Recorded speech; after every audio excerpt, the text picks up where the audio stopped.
यो चाहिँ यता बडीखेलबाट यो चापागाउँ जाने मेन बाटो रहेको छ है। सबै वरिपरि सबै घरै घर रहेको छ। पसल ससल सबै सबै रहेको छ। ठ्याक्कै यही चोकबाट हामी गयौँ।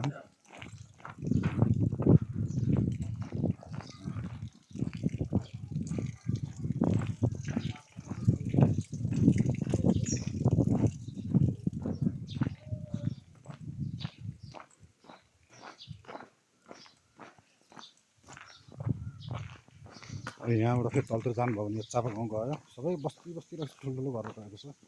हामी चाहिँ यहाँबाट रहेको छ है। म चाहिँ यहीँबाट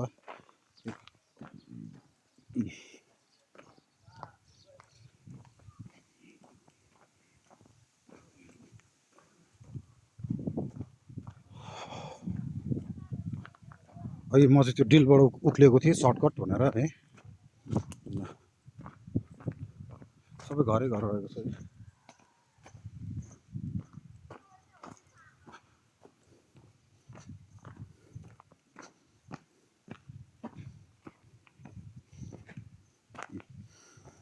जग्गा हेर्नु, यो किला भयो, यो किला भयो। यो किलाबाट सिधै आयौँ हामी। काटेर दिने हो तपाईँलाई। यो किला भयो।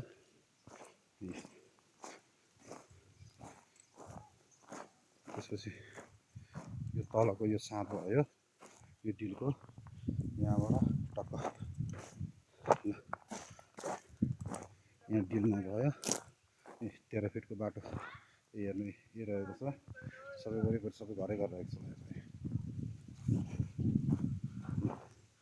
जग्गा चाहिँ यही रहेको छ है। पारी सन्तानेश्वर मन्दिर पनि